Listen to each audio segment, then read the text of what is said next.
Bismillahirrahmanirrahim. Assalamualaikum warahmatullahi wabarakatuh. Alhamdulillahi rabbil alamin. Segala puji hanya milik Allah subhanahu wa ta'ala, zat yang kuasa terhadap ciptaannya, baik yang ada di langit maupun di muka bumi ini. Keselamatan dan kesejahteraan semoga tetap tercurahkan atas junjungan alam Nabi besar Muhammad sallallahu alaihi wasallam, keluarga, sahabat, dan umatnya hingga akhir zaman. Amin ya rabbal alamin.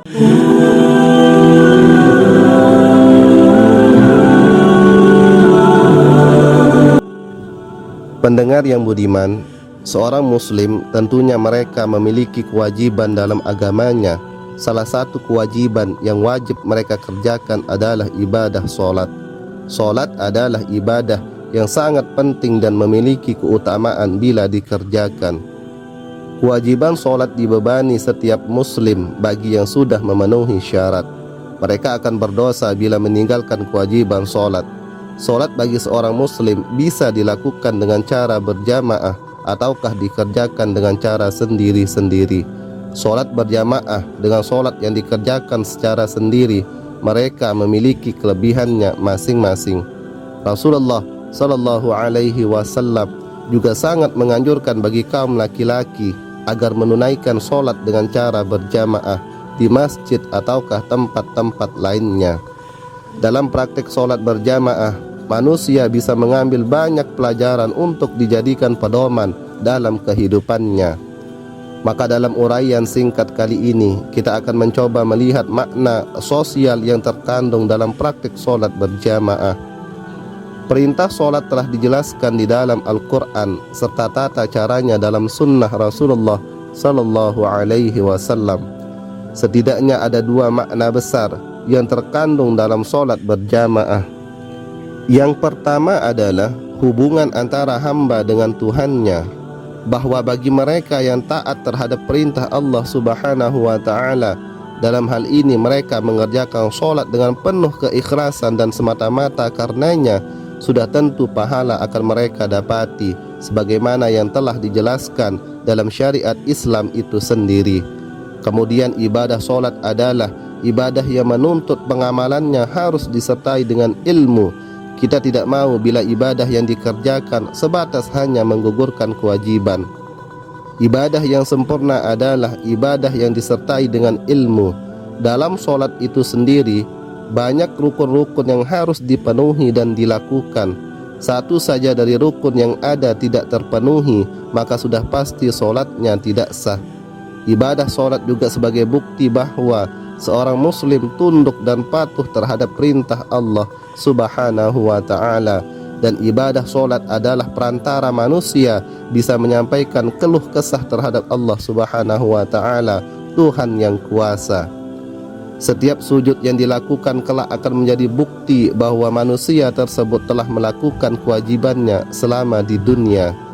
Solat juga mampu mencegah seseorang untuk melakukan perkara-perkara mungkar dalam hidupnya.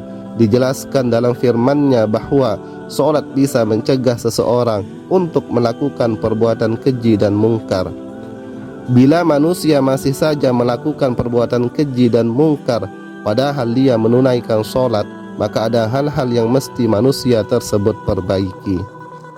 Hakikat petunjuk yang kita minta ketika membaca potongan ayat surat Al-Fatihah adalah bahwa manusia meminta agar diberikan petunjuk atau jalan yang lurus. Ihdinas siratal mustaqim.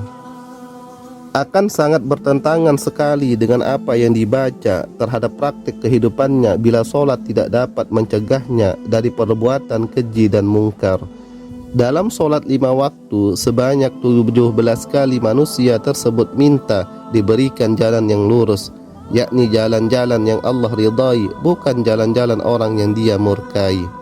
Solat juga seharusnya mampu membuat seorang hamba bisa dekat dengan Tuhannya, bisa menangis dalam sujudnya dan berharap Allah subhanahu wa ta'ala mengampuni serta terima ibadah solat yang dikerjakan.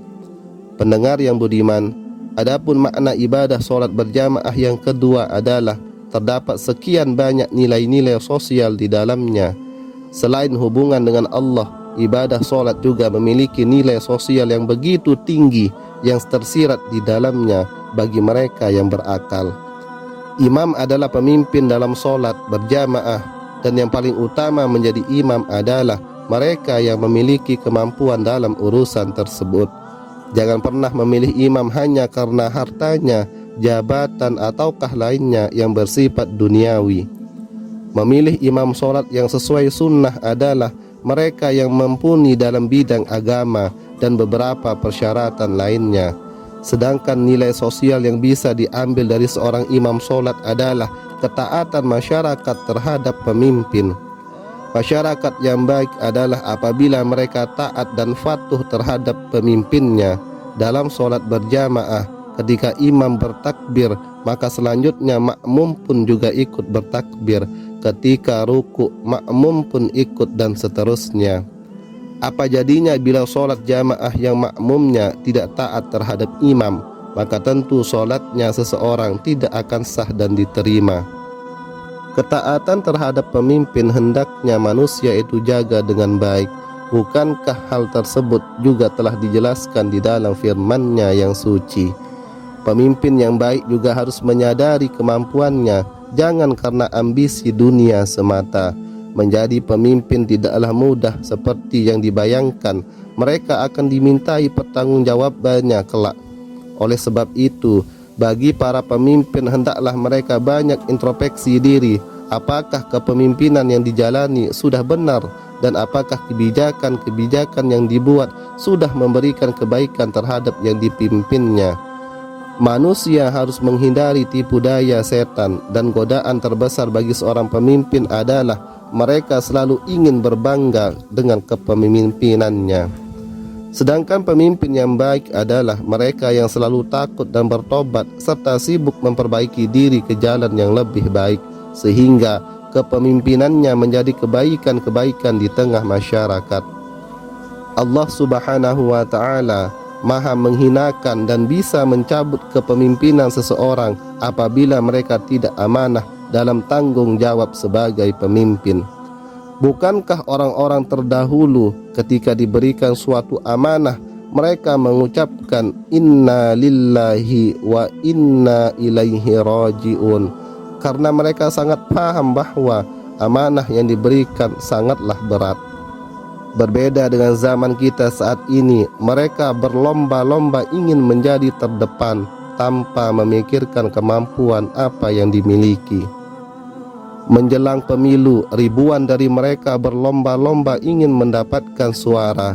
Semua cara dan jalan pun mereka tempuh, entah cara dan jalan yang diridhai ataukah jalan yang Allah murkai. Semoga Allah Subhanahu wa Ta'ala memberikan kita petunjuk serta pemimpin-pemimpin yang adil, serta selalu berpihak kepada masyarakat, bukan terhadap pribadi atau golongan semata. Amin ya Rabbal Alamin. Kemudian nilai sosial yang bisa kita ambil dari makna solat berjamaah adalah supaya manusia yang satu bisa saling mengenal dengan lainnya. Solat jamaah adalah waktu yang sangat baik untuk masyarakat muslim saling kenal mengenal. Bukankah dalam Islam hubungan antar sesama harus dibina dengan baik? Oleh sebab itu, momentum selesai melakukan solat berjamaah bisa dipergunakan untuk saling mengetahui satu dengan lainnya. Sosial ini sangat mungkin terjadi di kota-kota besar yang penduduknya tidak dari satu tempat, melainkan berasal dari daerah-daerah bahkan negara yang berbeda satu dengan lainnya. Sangat mengherankan bila seseorang tidak mengenal saudaranya sendiri, padahal dalam sehari mereka bertemu di masjid guna melakukan ibadah solat berjamaah. Maka dari itu, budaya salam-salaman bisa kita manfaatkan untuk saling tegur sapa antar muslim lainnya. Jangan kemudian dimaknai secara berlebihan, bahkan sampai membid'ahkan saudara kita sendiri. Gali nilai-nilai sosial yang ada pada salaman tersebut, maka akan dijumpai beribu hikmah di dalamnya. Semoga Allah Subhanahu wa ta'ala senantiasa membuka hati kita semua agar mampu menjaga hubungan antar saudara muslim yang ada. Pendengar yang budiman, demikian uraian singkat ini dan makna-makna yang bisa kita gali dan ambil dalam praktik ibadah solat berjamaah. Harapan kita semua semoga selalu diberikan kesehatan dan keistiqomahan dalam melakukan ibadah-ibadah yang diperintahkan olehnya. Amin ya rabbal alamin. Semoga bermanfaat dan segala kekurangan serta kesalahan mohon maaf. Wassalamualaikum warahmatullahi wabarakatuh.